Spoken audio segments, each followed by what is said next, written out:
기도하겠습니다. 좋으신 아버지 하나님, 오늘도 저희들에게 이 아침에 시간을 허락하여 주시고 또 말씀을 묵상하며 이 하루를 출발할 수 있게 하시니 감사를 드립니다. 우리 삶 속에 여러 가지 어려움과 도전이 있지만 그럼에도 불구하고 하나님께서 우리의 구원과 또 피할 바위와 견고한 망대가 되어 주심을 말씀을 통해서 경험을 통해서 또 은혜를 통해서 깨닫게 하여 주셨습니다. 그래 하오니 우리 삶에 여러 가지 일들이 일어난다 할지라도 우리를 지키고 보호하시는 여호와께 피하게 하여 주시고 눈을 들어 하나님의 보호하심과 인도하심이 우리 가운데 임하고 있음을 깨닫는 우리의 삶의 자리가 되게 하여 주옵소서. 그래서 언제 어디서나 무엇을 하든지 하나님을 바라며 하나님의 영광 가운데 살아가는 우리의 삶의 자리가 되게 하여 주옵소서. 이 시간 말씀으로 나아갑니다. 오늘도 생명과 진리가 되는 말씀을 들려 주시옵소서. 우리 구주 예수 그리스도 이름으로 기도드립니다. 아멘. 오늘 우리에게 주신 말씀은 시편 62편 1절에서 12절입니다.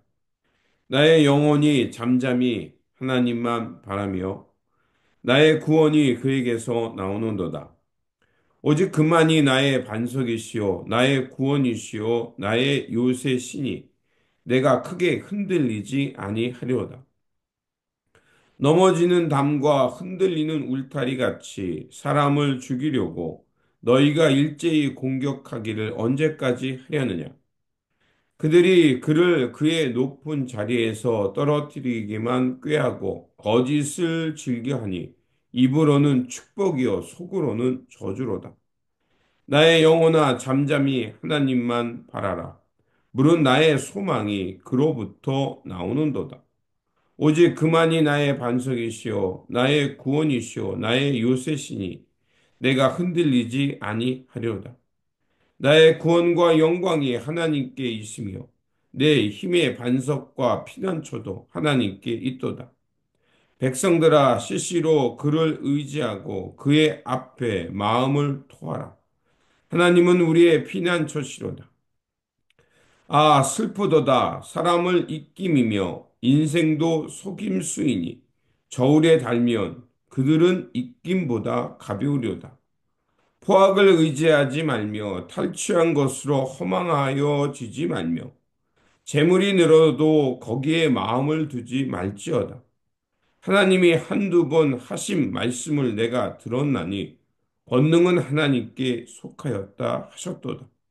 주여 인자함은 주께 속하오니 주께서 각 사람이 행한 대로 갚으심이니이다. 아멘. 오늘 본문 말씀은 다윗이 오직 하나님만의 보호를 강구하는 말씀입니다.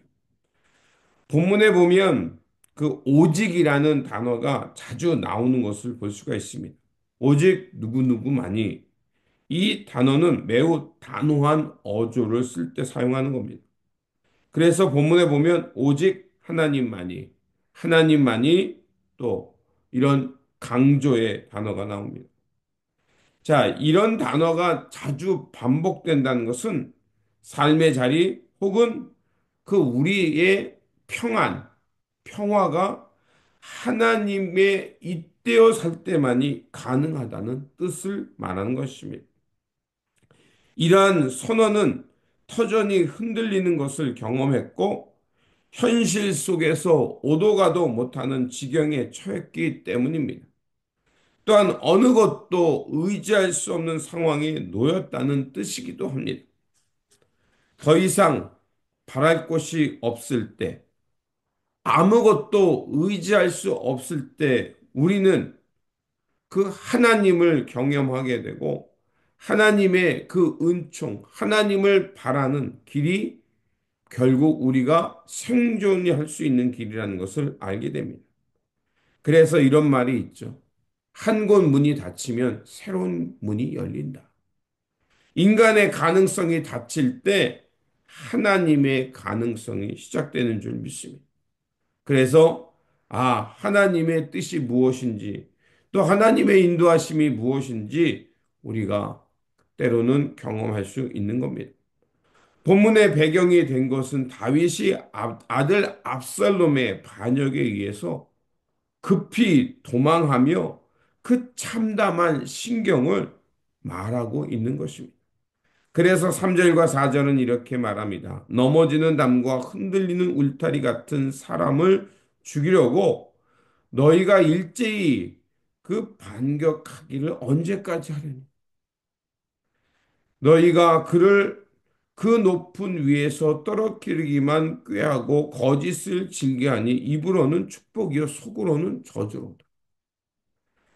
입으로는 축복을 말하는 것 같지만 결국 그 다윗을 해하려는 마음, 죽이려는 마음, 저주하는 마음이 있다는 겁니다. 다윗은 가장 가까운 가족, 그것도 믿었던 아들로부터 배신과 비난을 받고 있는 것입니다. 그러나 인생의 쓴맛과 단맛 모두를 경험한 후에야 우리가 하나님을 얼마나 신실하게 의지해야 되는지, 또 하나님만이 우리의 구원의 반석이 되는가를 절감하게 됩니다. 그래서 그는 신분이 낮은 사람도 높은 사람도 그 삶을 그 저울에 달아보면 얼마나 가벼운지 입김보다 가볍다라고 말합니다. 구절에서 이렇게 말합니다. 진실로 천한 자도 헛되고 높은 자도 거짓되니 저울에 달면 그 입김보다 경외하다. 아주 가볍다라고 말합니다.